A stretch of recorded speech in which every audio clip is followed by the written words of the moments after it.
دوستو، اگر میں آپ سے کہوں اس سورہ کو سننے سے آپ کے بگڑے کام بن سکتے ہیں تو میرا کہنا غلط نہیں ہوگا۔ یہ ایک ایسی سورہ ہے جسے سننے سے آپ کے بگڑے کام فوراً بن جاتے ہیں۔ اب آپ یہاں تک آ ہی گئے ہو تو میری بات کو پورا ضرور سن کر جانا۔ میرے پیارے دوستو، السلام علیکم ورحمۃ اللہ وبرکاتہ۔ کیسے ہیں آپ سب لوگ؟ امید ہے آپ تمام لوگ خیریت سے ہوں گے۔ اللہ تعالیٰ آپ کی تمام پریشانیوں کو دور عطا فرمائے۔ میرے پیارے دوستو، سب سے اچھی بات یہ ہے کہ یہ سورہ مبارک ہمارے پیارے آقا صلی اللہ علیہ وسلم کے نام مبارک پر ہے، یعنی آپ لوگ سمجھ ہی گئے ہوں گے کہ آج ہم سورہ محمد آپ لوگوں کو سنانے والے ہیں۔ اگر آپ اپنی زندگی میں بے شمار ترقی چاہتے ہیں تو آپ لوگ روزانہ کسی بھی ایک وقت میں اس سورہ کو روزانہ ایک مرتبہ ضرور پڑھ یا سن لیا کریں۔ ضرور اس کو ایک مرتبہ سن کر دیکھیں، انشاءاللہ آپ کی قسمت کا ستارہ چمک جائے گا۔ اللہ تعالیٰ آپ کو بے شمار رزق عطا فرمائے گا۔ دوستو، قرآن پاک کی سورہ کو اگر آپ سنتے ہیں تو اسے ادھورا نہیں چھوڑنا چاہیے۔ اسے ادھورا چھوڑنے سے آپ کو ہی نقصان ہے، جو فائدہ آپ کو ملنے والا ہوگا وہ آپ کو نہیں مل پائے گا۔ تو آپ لوگ روزانہ کسی بھی ایک وقت میں سورہ محمد کا یہ وظیفہ کریں، آپ کی پریشان بھری زندگی سے آپ کو نجات مل جائے گی۔ آپ کی زندگی میں جو پریشانیاں چل رہی ہیں انشاءاللہ ان سب سے آپ کو نجات مل جائے گی۔ میرے پیارے دوستو، آپ لوگ سمجھ ہی سکتے ہیں کہ جس سورہ کا نام ہی محمد ہو تو اس سورہ مبارک کی کتنی زیادہ فضیلت ہوگی۔ سورہ محمد بہت بابرکت یہ سورہ ہے، آپ لوگ اس کو ضرور آزما کر دیکھیں، انشاءاللہ اس سے آپ کو بے شمار فائدہ حاصل ہوگا۔ تو چلیے دوستو، اب ہم آپ کو سنا دیتے ہیں اس برکت والی سورہ کو۔ اس سے پہلے اگر آپ چینل پر نئے ہیں تو ہمارے چینل کو سبسکرائب کر لیجئے۔ اللہ تعالیٰ آپ کو جزائے خیر عطا فرمائے۔ اعوذ باللہ من الشیطان الرجیم، بسم اللہ الرحمن الرحیم۔ الذین کفروا وصدوا عن سبیل اللہ اضل اعمالهم، والذين آمنوا وعملوا الصالحات وآمنوا بما نزل على محمد وهو الحق من ربهم كفر عنهم سيئاتهم وأصلح بالهم، ذلك بأن الذين كفروا اتبعوا الباطل وأن الذين آمنوا اتبعوا الحق من ربهم كذلك يضرب الله للناس أمثالهم، فإذا لقيتم الذين كفروا فضرب الرقاب حتى إذا أثخنتموهم فشدوا الوثاق فإما منا بعد وإما فداء حتى تدع الحرب أوزارها، ذلك ولو يشاء الله لانتصر منهم ولكن ليبلو بعضكم ببعض، والذين قتلوا في سبيل الله فلن يضل أعمالهم سيهديهم ويصلح بالهم ويدخلهم الجنة عرفها لهم، يا أيها الذين آمنوا إن تنصروا الله ينصركم ويثبت أقدامكم، والذين كفروا فتعسا لهم وأضل أعمالهم، ذلك بأنهم كرهوا ما أنزل الله فأحبط أعمالهم، أفلم يسيروا في الأرض فينظروا كيف كان عاقبة الذين من قبلهم دمر الله عليهم وللكافرين أمثالها، ذلك بأن الله مولى الذين آمنوا وأن الكافرين لا مولى لهم، إن الله يدخل الذين آمنوا وعملوا الصالحات جنات تجري من تحتها الأنهار، والذين كفروا يتمتعون ويأكلون كما تأكل الأنعام والنار مثوى لهم، وكأين من قرية هي أشد قوة من قريتك التي أخرجتك أهلكناهم فلا ناصر لهم أفمن كان على بينة من ربه كمن زين له سوء عمله واتبعوا أهواءهم مثل الجنة التي وعد المتقون فيها أنهار من ماء غير آس وأنهار من لبن لم يتغير طعمه وأنهار من خمر لذة للشاربين وأنهار من عسل مصفى ولهم فيها من كل الثمرات ومغفرة من ربهم كمن هو خالد في النار وسقوا ماء حميما فقطع أمعاءهم ومنهم من يستمع إليك حتى إذا خرجوا من عندك قالوا للذين أوتوا العلم ماذا قال آنفا أولئك الذين طبع الله على قلوبهم واتبعوا أهواءهم والذين اهتدوا زادهم هدى وآتاهم تقواهم فهل ينظرون إلا الساعة أن تأتيهم بغتة فقد جاء أشراطها فأنى لهم إذا جاءتهم ذكراهم فاعلم أنه لا إله إلا الله واستغفر لذنبك وللمؤمنين والمؤمنات والله يعلم متقلبكم ومثواكم ويقول الذين آمنوا لولا نزلت سورة فإذا أنزلت سورة محكمة وذكر فيها القتال رأيت الذين في قلوبهم مرض ينظرون إليك نظر المغشي عليه من الموت فأولى لهم طاعة وقول معروف فإذا عزم الأمر فلو صدقوا الله لكان خيرا لهم فهل عسيتم إن توليتم أن تفسدوا في الأرض وتقطعوا أرحامكم أولئك الذين لعنهم الله فأصمهم وأعمى أبصارهم أفلا يتدبرون القرآن أم على قلوب أقفالها إن الذين ارتدوا على أدبارهم من بعد ما تبين لهم الهدى الشيطان سول لهم وأملى لهم ذلك بأنهم قالوا للذين كرهوا ما نزل الله سنطيعكم في بعد الأمر والله يعلم إسرارهم فكيف إذا توفتهم الملائكة يضربون وجوههم وأدبارهم ذلك بأنهم اتبعوا ما أسخط الله وكرهوا رضوانه فأحبط أعمالهم أم حسب الذين في قلوبهم مرض أن لن يخرج الله أضغانهم ولو نشاء لأريناكهم فلعرفتهم بسيماهم ولتعرفنهم في لحن القول والله يعلم أعمالكم ولنبلونكم حتى نعلم المجاهدين منكم والصابرين ونبلو أخباركم إن الذين كفروا وصدوا عن سبيل الله وشاقوا الرسول من بعد ما تبين لهم الهدى لن يضروا الله شيئا وسيحبط أعمالهم يا أيها الذين آمنوا أطيعوا الله وأطيعوا الرسول ولا تبطلوا أعمالكم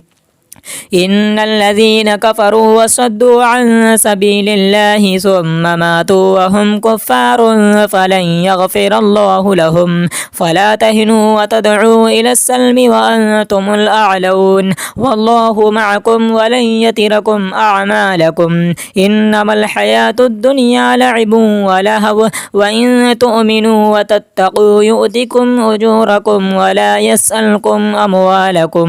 إن يسألكم فيحفكم تبخلوا ويخرج أضغانكم ها أنتم هؤلاء تدعون لتنفقوا في سبيل الله فمنكم من يبخل ومن يبخل فإنما يبخل عن نفسه والله الغني وأنتم الفقراء وإن تتولوا يستبدل قوما غيركم ثم لا يكونوا أمثالكم آمنت بالله صدق الله الله العلي العظيم. أعوذ بالله من الشيطان الرجيم. بسم الله الرحمن الرحيم. الذين كفروا وصدوا عن سبيل الله أضل أعمالهم.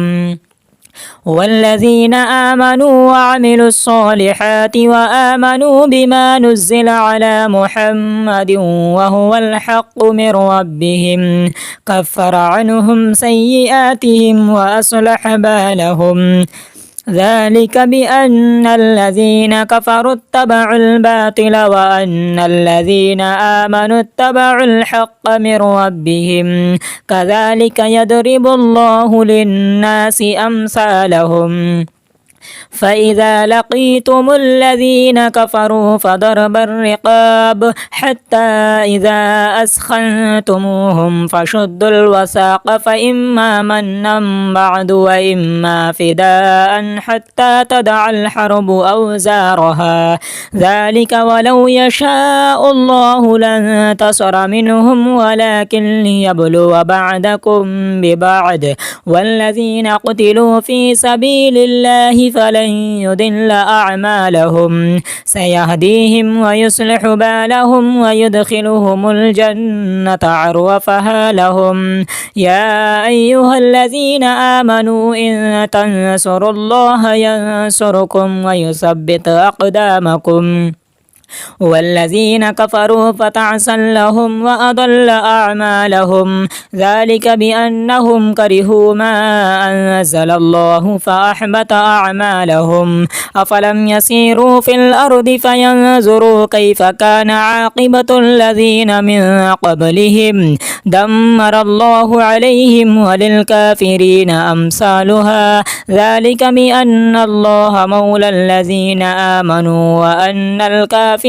لا مولى لهم. إن الله يدخل الذين آمنوا وعملوا الصالحات جنات تجري من تحتها الأنهار. والذين كفروا يتمتعون ويأكلون كما تأكل الأنعام والنار مثوى لهم.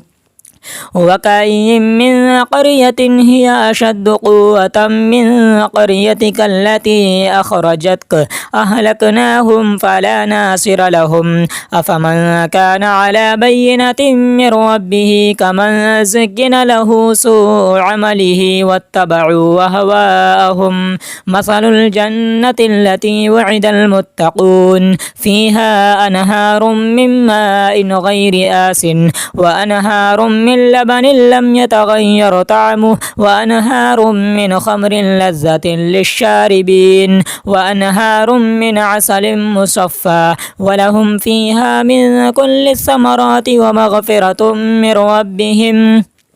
كمن هو خالد في النار وسقوا ماء حميما فقطع أمعاءهم. ومنهم من يستمع إليك حتى إذا خرجوا من عندك قالوا للذين أوتوا العلم ماذا قال آنفا أولئك الذين طبع الله على قلوبهم واتبعوا أهواءهم. والذين اهتدوا زادهم هدى وآتاهم تقواهم. فهل ينظرون إلا الساعة أن تأتيهم بغتة فقد جاء أشراطها فأنى لهم إذا جاءتهم ذكراهم.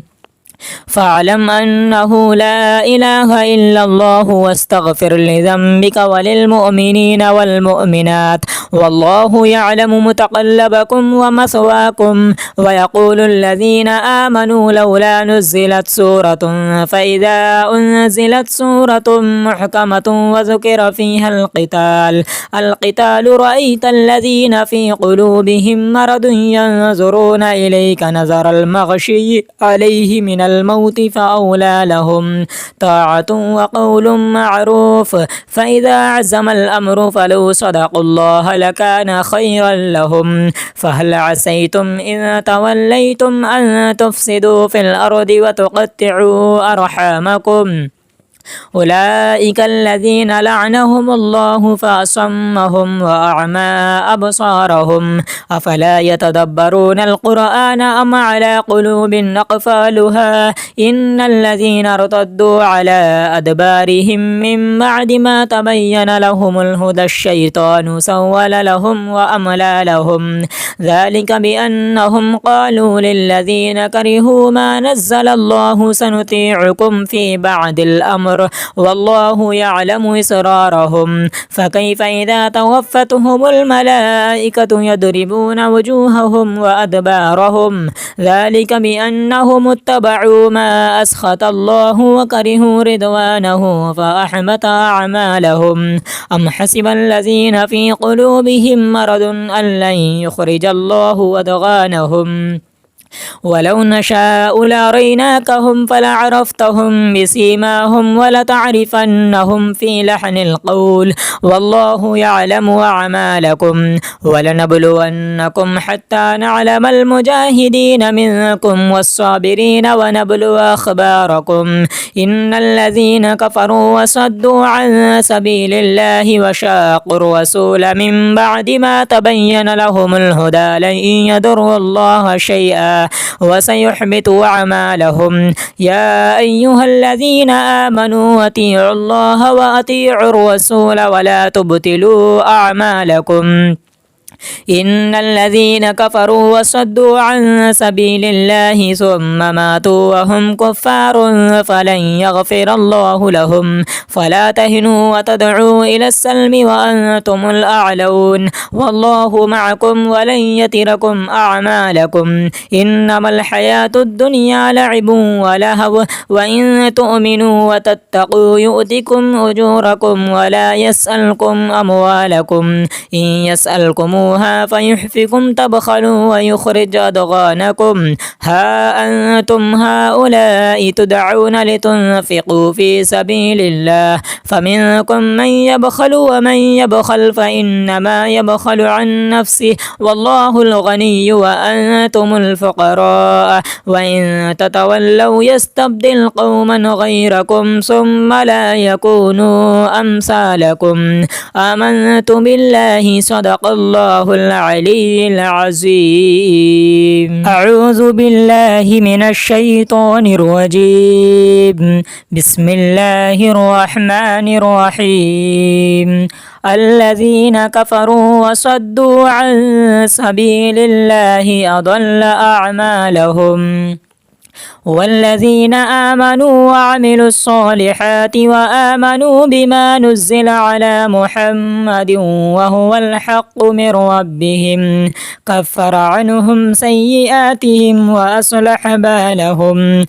ذلك بأن الذين كفروا اتبعوا الباطل وأن الذين آمنوا اتبعوا الحق من ربهم كذلك يضرب الله للناس أمثالهم فإذا لقيتم الذين كفروا فضرب الرقاب حتى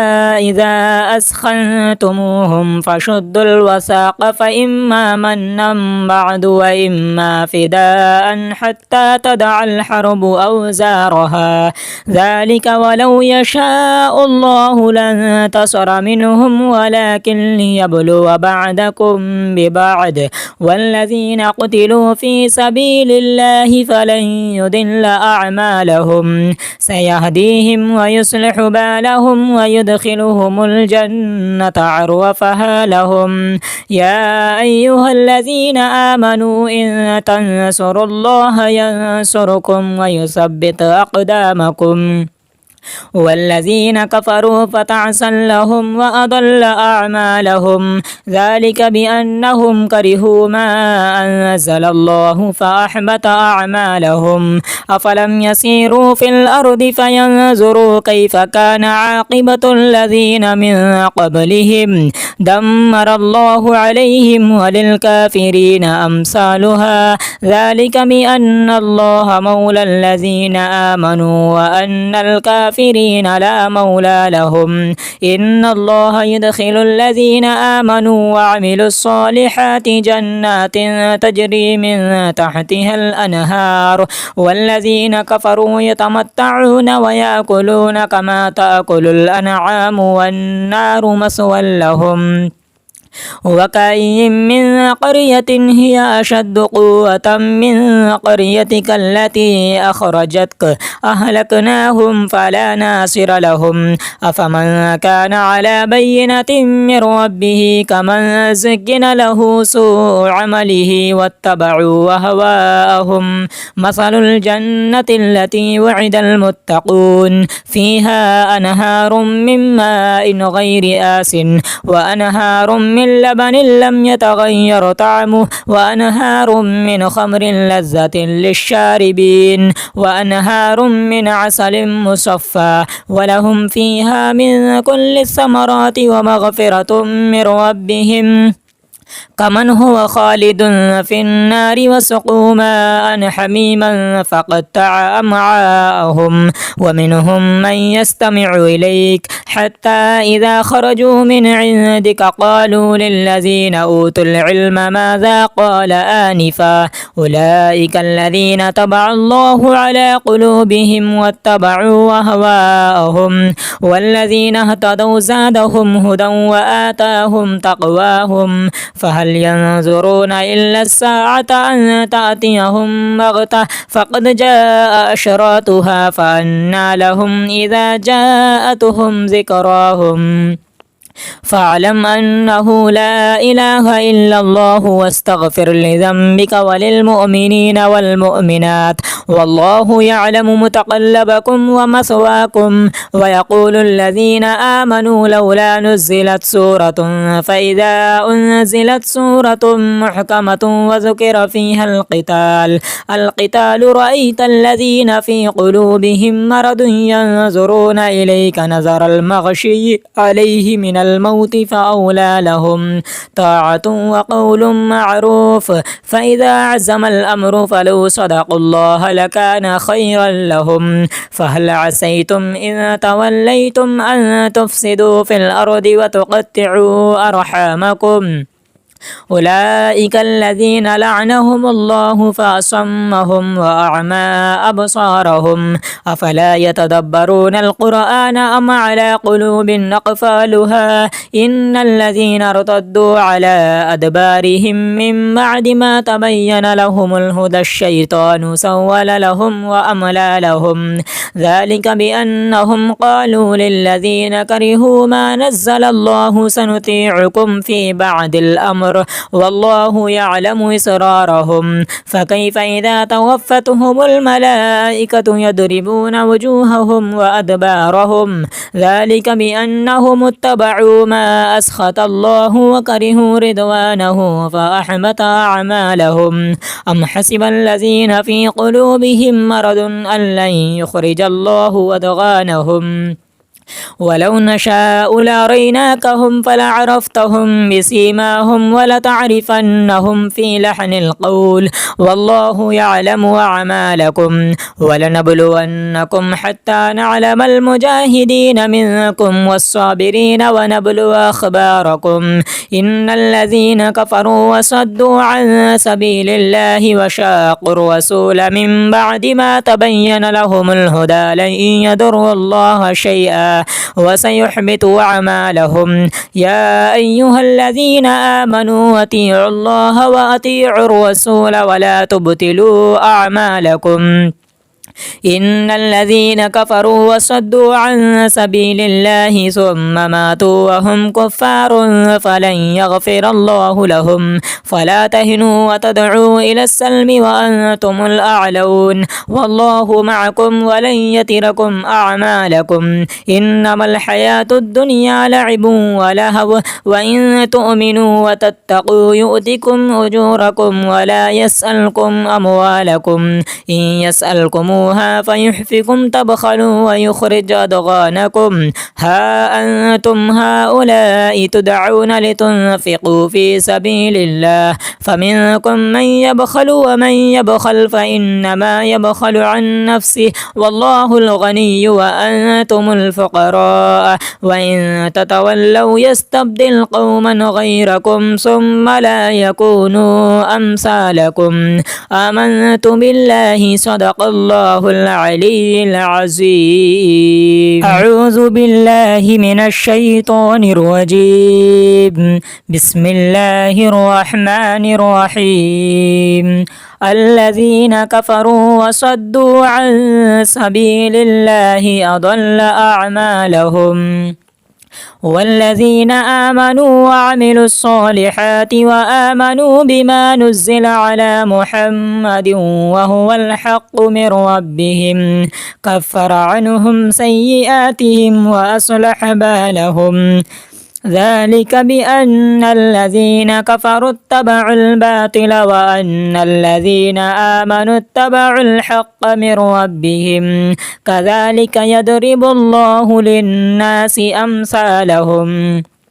فإذا لقيتم الذين كفروا فضرب الرقاب حتى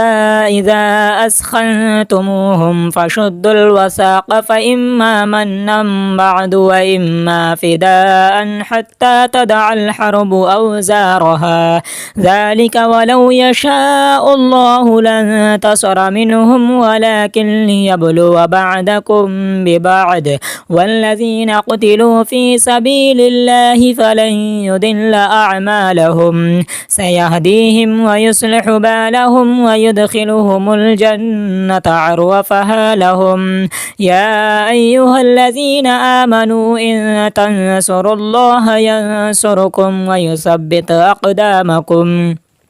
والذين كفروا فتعسا لهم وأضل أعمالهم ذلك بأنهم كرهوا ما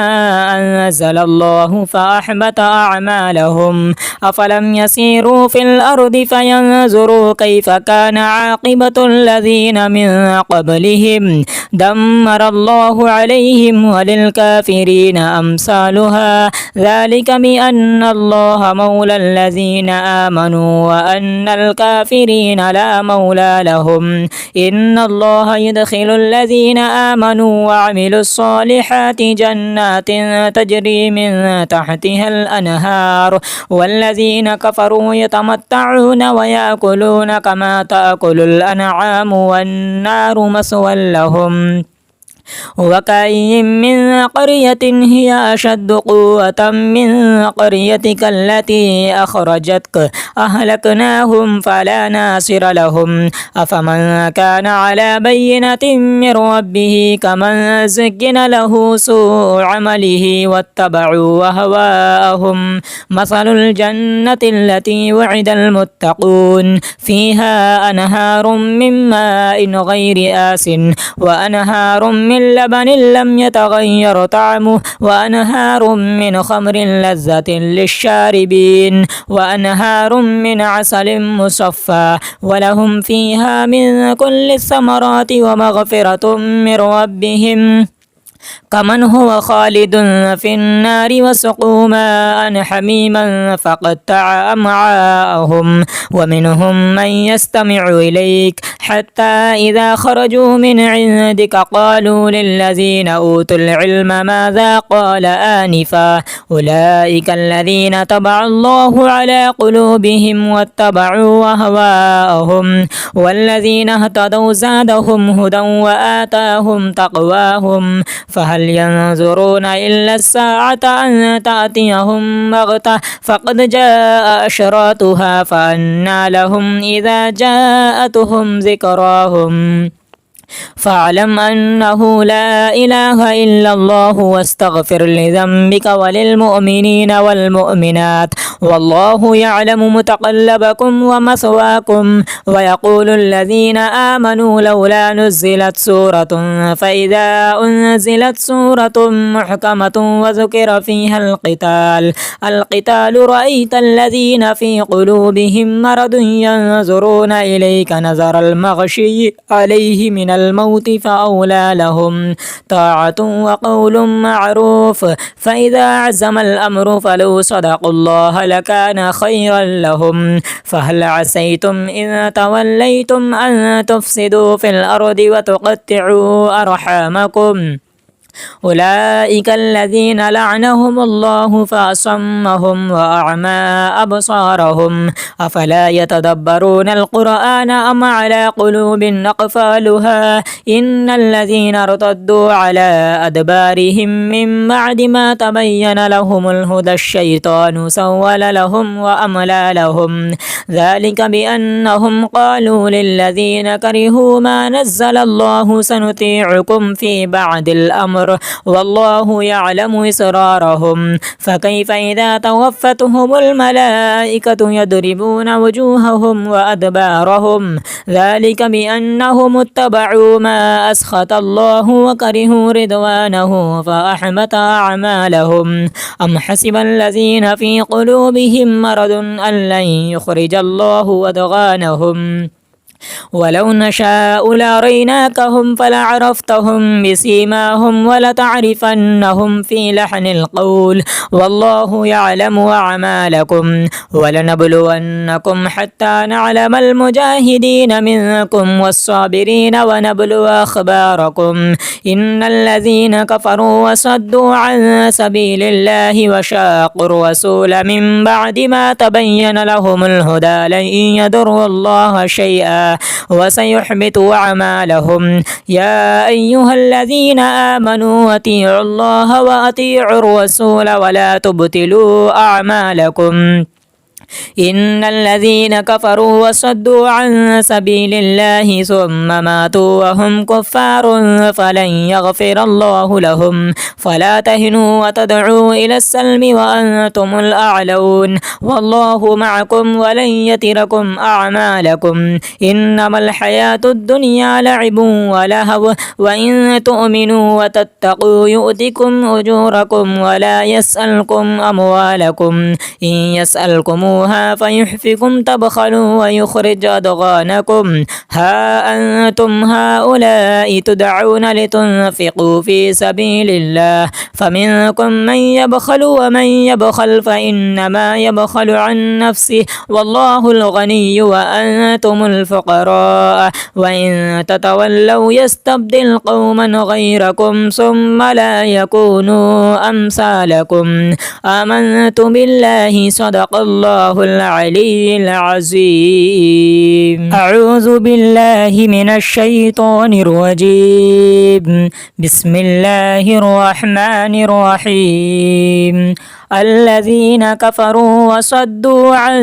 سبيل الله أضل أعمالهم والذين آمنوا وعملوا الصالحات وآمنوا بما نزل على محمد وهو الحق من ربهم كفر عنهم سيئاتهم وأصلح بالهم ذلك بأن الذين كفروا اتبعوا الباطل وأن الذين آمنوا اتبعوا الحق من ربهم كذلك يضرب الله للناس أمثالهم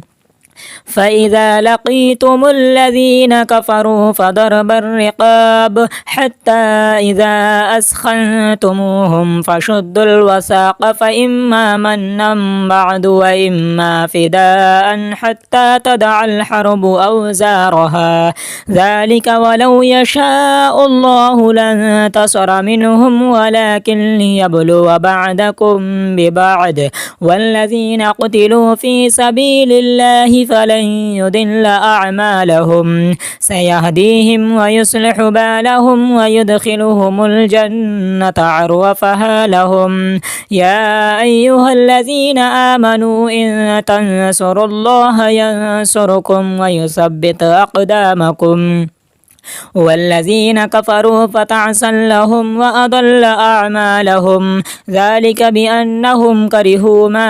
أنزل الله فأحبط أعمالهم أفلم يسيروا في الأرض فينظروا كيف كان عاقبة الذين من قبلهم دمر الله عليهم وللكافرين أمثالها ذلك بأن الله مولى الذين آمنوا وأن الكافرين لا مولى لهم إن الله يدخل الذين آمنوا وعملوا الصالحات جنات تجري من تحتها الأنهار والذين كفروا يتمتعون ويأكلون كما تأكل الأنعام والنار مثوى لهم وكأين من قرية هي أشد قوة من قريتك التي أخرجتك أهلكناهم فلا ناصر لهم أفمن كان على بينة من ربه كمن زين له سوء عمله واتبعوا وهواءهم مثل الجنة التي وعد المتقون فيها أنهار من ماء غير آس وأنهار من لبن لم يتغير طعمه وأنهار من خمر لذة للشاربين وأنهار من عسل مصفى ولهم فيها من كل الثمرات ومغفرة من ربهم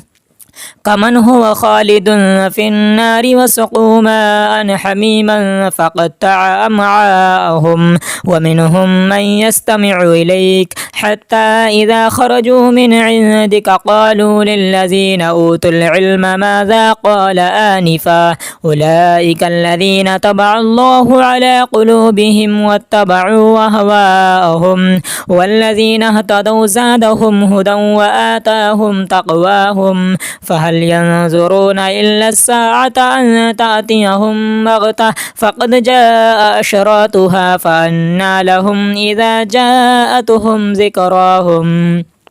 فاعلم أنه لا إله إلا الله واستغفر لذنبك وللمؤمنين والمؤمنات والله يعلم متقلبكم ومثواكم ويقول الذين آمنوا لولا نزلت سورة فإذا أنزلت سورة محكمة وذكر فيها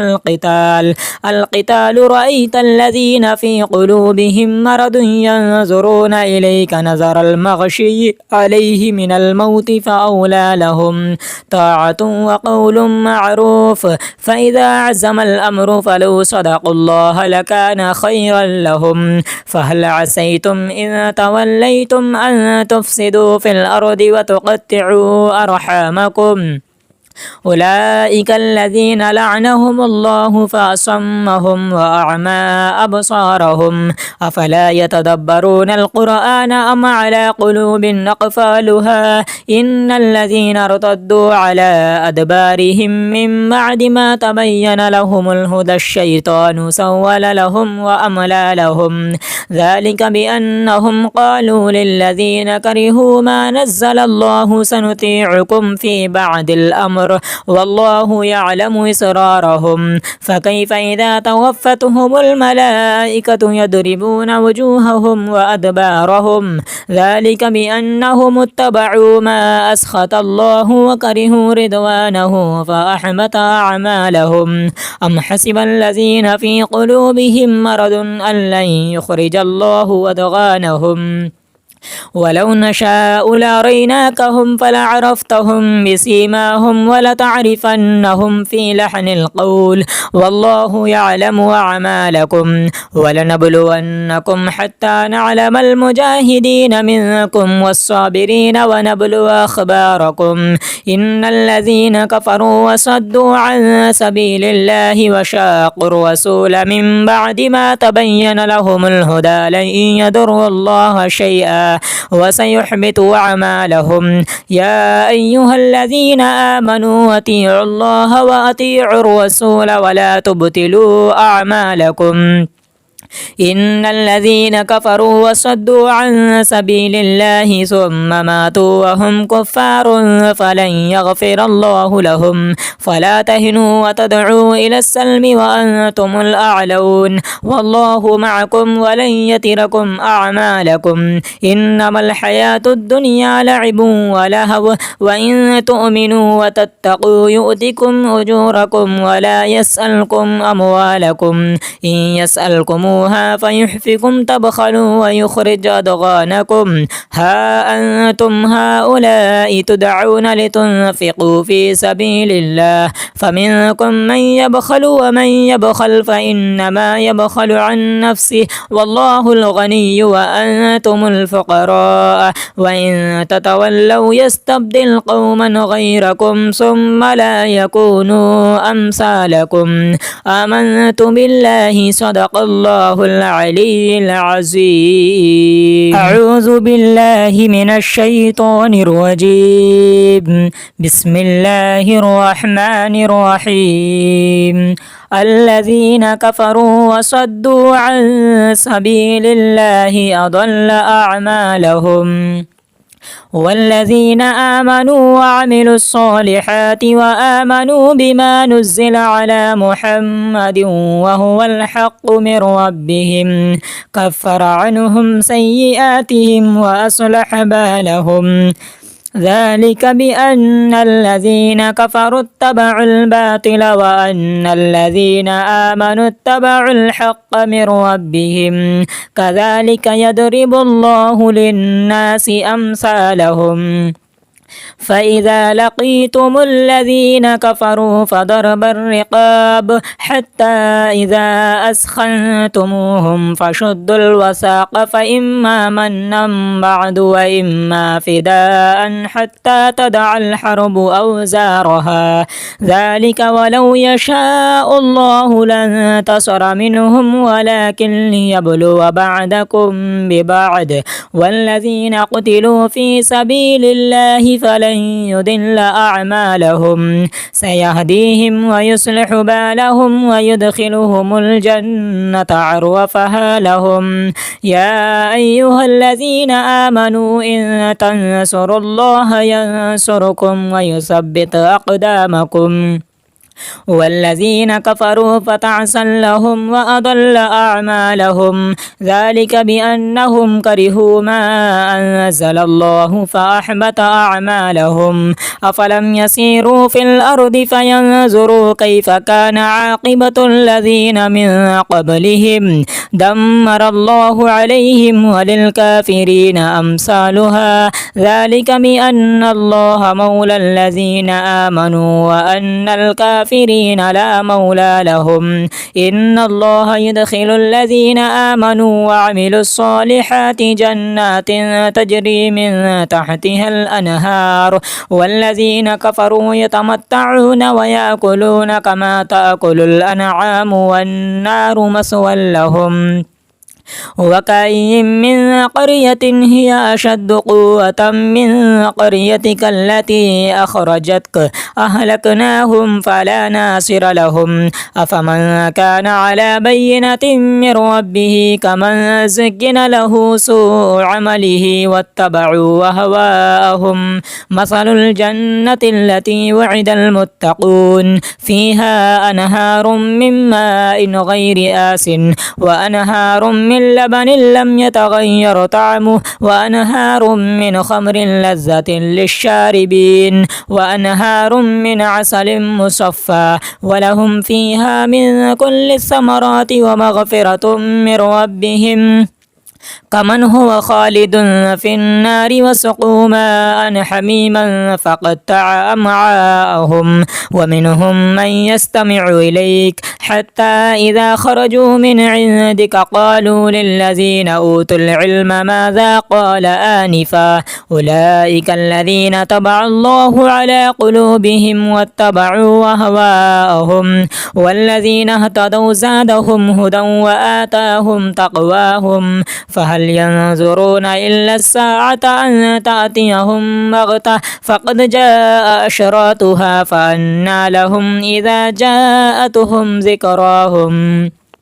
فاعلم أنه لا إله إلا الله واستغفر لذنبك وللمؤمنين والمؤمنات والله يعلم متقلبكم ومثواكم. ويقول الذين آمنوا لولا نزلت سورة فإذا أنزلت سورة محكمة وذكر فيها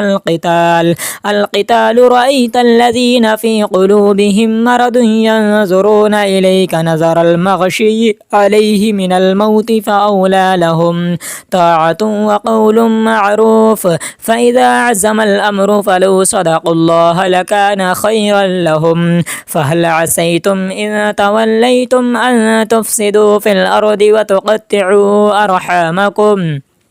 أولئك الذين لعنهم الله فأصمهم وأعمى أبصارهم. أفلا يتدبرون القرآن أم على قلوب أقفالها؟ إن الذين ارتدوا على أدبارهم من بعد ما تبين لهم الهدى الشيطان سول لهم وأملى لهم. ذلك بأنهم قالوا للذين كرهوا ما نزل الله سنطيعكم في بعض الأمر والله يعلم إسرارهم. فكيف إذا توفتهم الملائكة يضربون وجوههم وأدبارهم؟ ذلك بأنهم اتبعوا ما أسخط الله وكرهوا رضوانه فأحبط أعمالهم. أم حسب الذين في قلوبهم مرض أن لن يخرج الله أضغانهم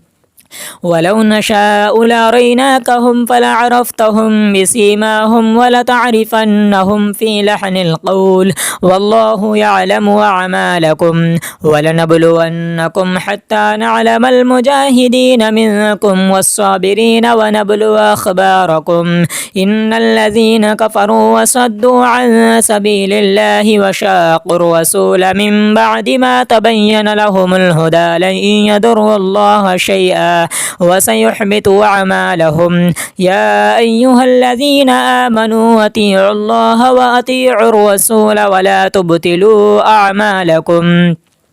إن الذين كفروا وصدوا عن سبيل الله ثم ماتوا وهم كفار فلن يغفر الله لهم. فلا تهنوا وتدعوا إلى السلم وأنتم الأعلون والله معكم ولن يتركم أعمالكم. إنما الحياة الدنيا لعب ولهو وإن تؤمنوا وتتقوا يؤتكم أجوركم ولا يسألكم أموالكم. إن يسألكم فيحفكم تبخلوا ويخرج أضغانكم. ها أنتم هؤلاء تدعون لتنفقوا في سبيل الله فمنكم من يبخل ومن يبخل فإنما يبخل عن نفسه والله الغني وأنتم الفقراء. وإن تتولوا يستبدل قوما غيركم ثم لا يكونوا أمثالكم. آمنت بالله صدق الله العلي العظيم.